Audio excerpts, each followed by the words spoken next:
கள்ளக்குறிச்சியில் திமுக மேடையில் விடுக்கப்பட்ட ஓபன் சேலஞ்சுக்கு அதிமுக தரப்பில் கடும் பதிலடி கொடுக்கப்பட்டுள்ளது.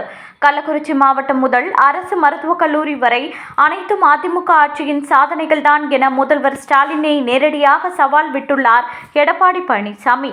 நேற்று கள்ளக்குறிச்சியில் மேடை ஏறி ஓபன் சேலஞ்ச் விடுத்த பொம்மை முதல்வருக்கு அஇஅதிமுக சார்பில் கடும் பதிலடி கொடுக்கப்பட்டுள்ளது. நீங்கள் மேடை போட்டு பேசிய கள்ளக்குறிச்சி மாவட்டம் எடப்பாடி பழனிசாமி தலைமையிலான அஇஅதிமுக ஆட்சியில்தான் உருவானது என்பதை நினைவூட்டியுள்ளார்.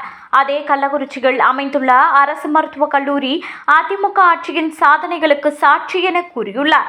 அதிமுக ஆட்சியில் உருவான திட்டங்களுக்கு ரிப்பன் வெட்டி ஸ்டிக்கர் ஒட்டுவதையே 95% வேலையாக கொண்ட நீங்கள் மீதமுள்ள 5% திட்டங்கள் குறித்து கேள்வி கேட்க எந்த தகுதி உள்ளது எனவும் கடுமையாக கேள்வி எழுப்பியுள்ளார்.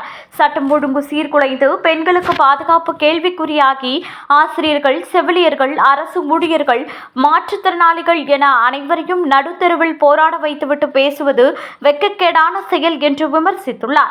20 லட்சம் மாணவர்களுக்கு லேப்டாப் என அறிவித்தால் மக்கள் நம்பிவிடுவார்களா என்றும், எத்தனை லேப்டாப் யாருக்கு போய் சேர்ந்தது என பதில் சொல்ல முடியுமா என்றும் கேள்வி எழுப்பியுள்ளார். 4.5 ஆண்டுகள் வழங்காமல் தேர்தல் பயத்தில் அவசர கதியில் அரைகுறையாக கொடுக்க போவதை பெருமையாக பேசுவது கூச்சமில்லையா என்றும் சாடியுள்ளார்.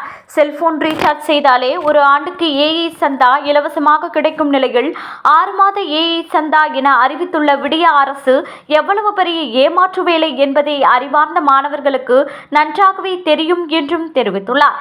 மேலும் முதல்வர் வாசித்த பட்டியல் அவர் நடத்திய போட்டோ ஷூட்டிங்கின் பட்டியலை தவிர நிறைவேற்றப்பட்ட தேர்தல் வாக்குறுதிகளின் பட்டியல் அல்ல என்று தெரிவித்துள்ளார். ஓபன் சேலஞ்ச் என்ற பெயரில் பல ஆண்டுகளாக நிலுவையில் உள்ள நேருக்கு நேர் மேடை விவாதத்திற்கு தயாரா என்றும் சவால் விடுத்துள்ளார்.